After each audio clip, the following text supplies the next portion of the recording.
आपल्या सब कतराचा शेत काय करायचं मला भान हे भान क्या सात माणसे भान तू है क्या है भान तो है क्या सुनावे भान दान मेरे भान गाचला माधा आपण लगाई चाहिए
ग्राम हनुमान नगर हाय बहन बस सिपियाई बहन क्या मेरी बहन बहन हाय बहन और कंपनी जी के नाम छे की नाम है बहन संत का सुना बहन सुनावा बसे बहन ये कंपनी के अल्लाह लगाई छे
नाच के कंपनी जी हाय बहन उनकर नाम हीरालाल मंडल क्या मेरी बहन और नाच के मैनेजर साहब के नाम मनोज कुमार राम हाय बहन और नाच के डायरेक्टर साहब के नाम भोला निराला हाय बहन ये बहन हाय गे बाजा मटर का नमूना लगे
पिता नाम राम प्रसाद दास। हाँ ये बहन। और ठकैता माता जी के नाम गंगा दास। हाँ ये बहन। हे बहन। हाँ। और नगरसी मास्टर साहब के नाम जगदीश राम। हाँ ये बहन। और कर्नाटक मास्टर साहब के नाम हाँ ये बहन। विश्वेश्वर राम। हाँ बहन। हे बहन। हाँ ये बहन बोला।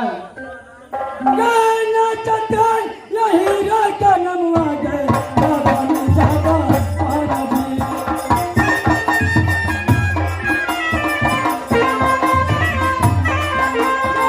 चलता या हीरा का नमवा गए बाबा ने जागा पारा भी।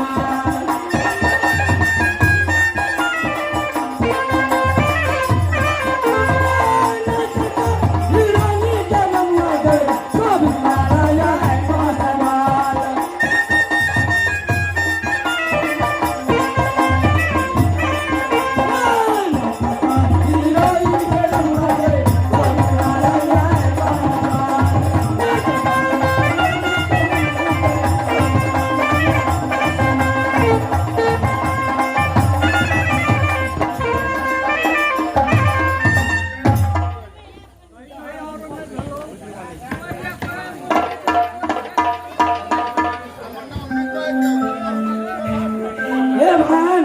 हाँ ये बहन।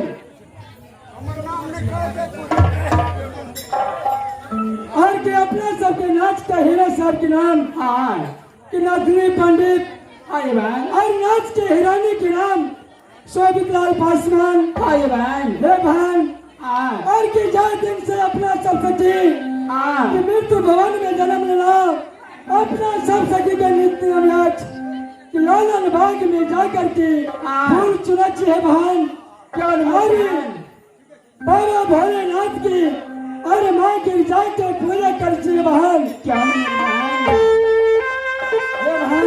हाँ ये बहन। और बहुत छोटे भाई तू जल्दी चले इसी बाबा के मंदिर में जाकर के पूजा कर बहन।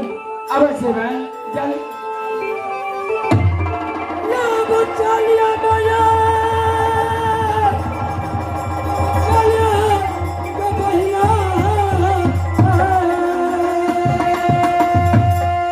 आकाशी बाबा ने बहिना।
હાલો હાલો હાલો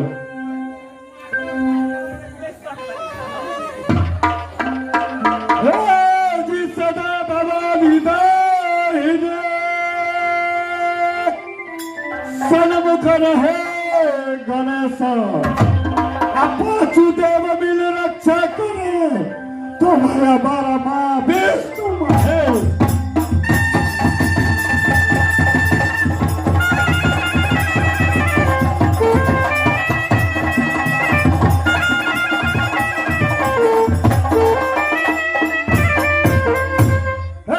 સુમરન કરું માં સવે સાથે